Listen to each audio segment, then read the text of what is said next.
परिसरातील अल्ट्राटेक कंपनीत भीषण आग लागली आहे आणि ह्या आगीमध्ये काही गॅस सिलेंडरचा स्फोटही झालाय। ह्या गोडाऊनच्या शेजारी गॅस सिलेंडरचे आणखी काही गोडाऊन्स आहेत आणि त्यांनाही या आगीमुळे धोका निर्माण झालाय। अग्निशमन दलाच्या 8 गाड्या सध्या घटनास्थळी रवाना झाल्यात। सुरक्षेचा उपाय म्हणून या परिसरातील नागरिकांना सुरक्षित ठिकाणी हलवण्यात आलंय। दरम्यान ह्याच गोडाऊनला वर्षभरापूर्वी आग लागल्याची माहिती आता पुढे येते आणि आपण ह्या संदर्भात अधिक माहिती घेणार आहोत आमचे डोंबिवलीचे प्रतिनिधी विशाल वैद्य यांच्याकडून। विशाल, एमआयडीसीतल्या अल्ट्राटेक कंपनीला आग लागलेली आहे, सध्या तिथली परिस्थिती काय आहे?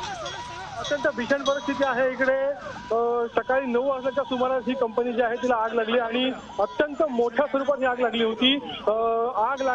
आगीचा भडका इतका मोठा होता की थेट कल्याणपर्यंत जे आहेत इतक्या आगीचा जो धूर होता तो दिसत होता।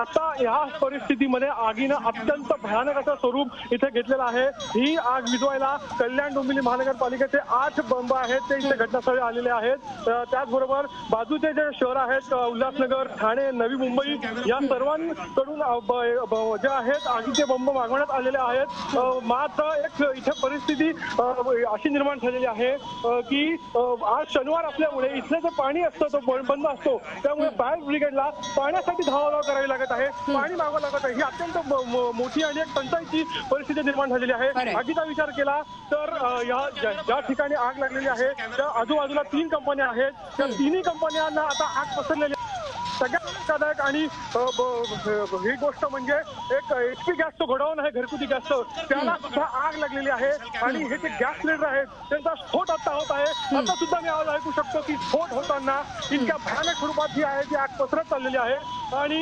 अग्निशमन दलाचे जे जवान आहेत ते जंग पछाडत आहेत। मात्र आता सध्या तरी कुठलेही नियंत्रण दिसत नाही आगीवरती। आग जी आहे ती वाढतच चाललेली आहे। बरोबर आहे, आग ही वाढतच चाललेली आहे विशाल। आपण बघतोय या दृश्यांमधून अर्थातच आगीचे लोट आहेत ते वाढतच चाललेले बघायला मिळतात। मात्र एक महत्त्वाचा प्रश्न तो म्हणजे अर्थातच ह्या एकूणच या घटनेमध्ये कोणती जीवितहानी झालेली आहे का?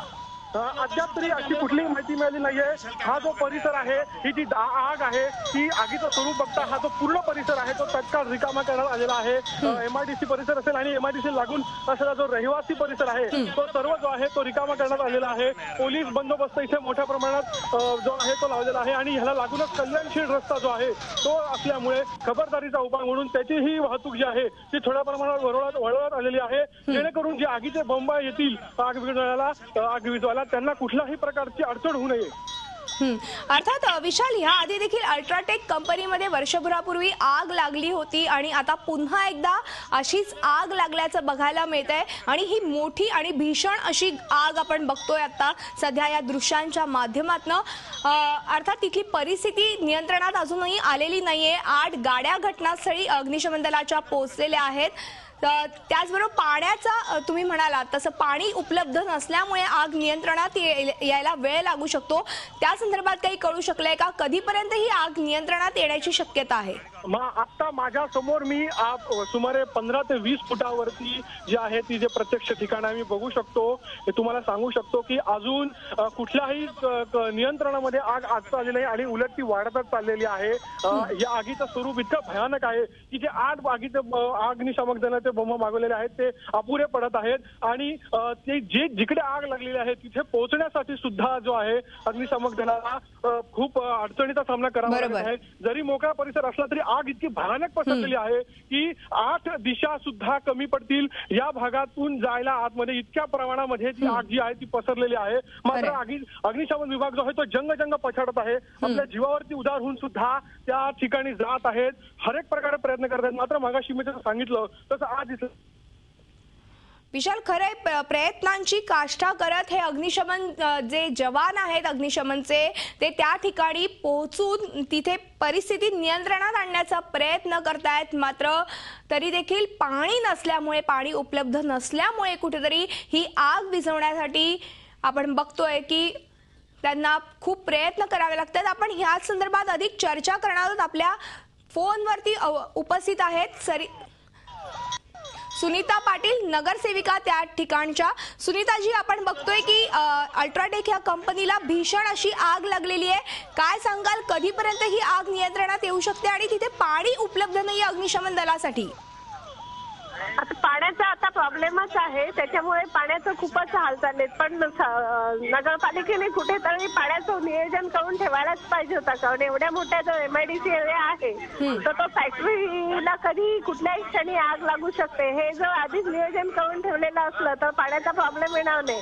आणि ते कोटा त्यांनी ठेवायलाच पाहिजे की आपल्याला इथे काय झालं तर ते व्यवस्थित पाणी पुरवठा होण्यासाठी. तर ते काय सरकारचं KDMCचं नियोजनच नाहीये त्याच्यासाठी.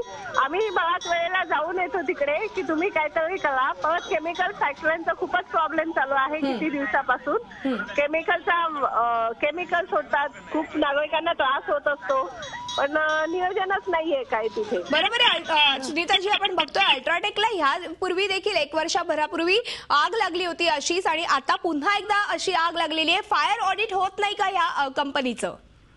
फायर ऑडिट होतं, पण कुठेतरी पैसे वगैरे खाऊन काहीतरी करत असतील, त्याच्यामुळेच हे होतं ना. जर चांगल्या प्रकारे ऑडिट झालं असतं तर ही वेळ आली नसती ना.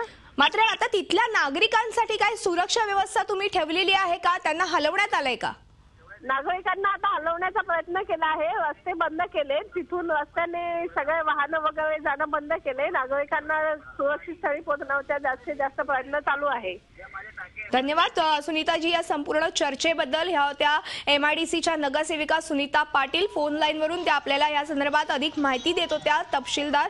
आणि आपण पुन्हा एकदा आमचे प्रतिनिधी विशाल वैद्य यांच्याकडे जाणार आहोत. विशाल, एक महत्त्वाचा प्रश्न तो म्हणजे अल्ट्राटेक कंपनीला नेमकी आग कशामुळे लागली आहे, हे कारण समजू शकलंय का? सकाळी 9च्या सुमारास जी आहे ती आग लागलेली आहे.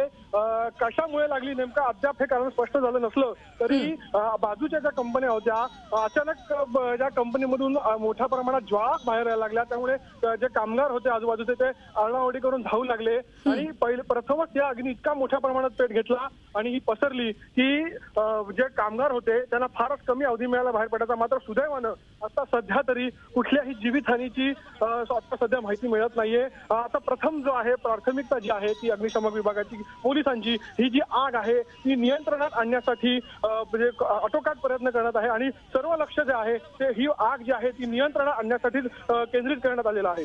बरोबर आहे विशाल, अर्थातच अग्निशमन दल अथक प्रयत्न करताय ही आग आटोक्यात आणण्यासाठी. मात्र कुठेतरी पाण्याचा मुबलक साठा देखील उपलब्ध नाहीये. आपण बघतोय की धन्यवाद एकूणच या संदर्भात माहिती दिल्याबद्दल. या संदर्भातले अपडेट्स आम्ही तुमच्याकडनं घेऊन येतच राहू. मात्र आपण बघतोय की कुठून हे अग्निशमन दलाचे जे जवान आहेत आणि हे सगळे फायर इंजिन्स कुठून आलेत. अंबरनाथमधनं 4 फायर इंजिन, ठाण्यामधनं 6 फायर इंजिन उपलब्ध करून देण्यात आलेले आहेत. त्याचबरोबर उल्हासनगरमधून 4 फायर इंजिन डोंबिवलीतल्या या ठिकाणी पाठवण्यात आले. तर भिवंडीतून 4 फायर इंजिन्स पाठवण्यात आलेले आहेत. तर अंबरनाथमधनं 4 फायर इंजिन्स त्या ठिकाणी MIDC मध्ये पाठवण्यात आलेले आहेत. झी 24 तास रहा एक पाऊल पुढे.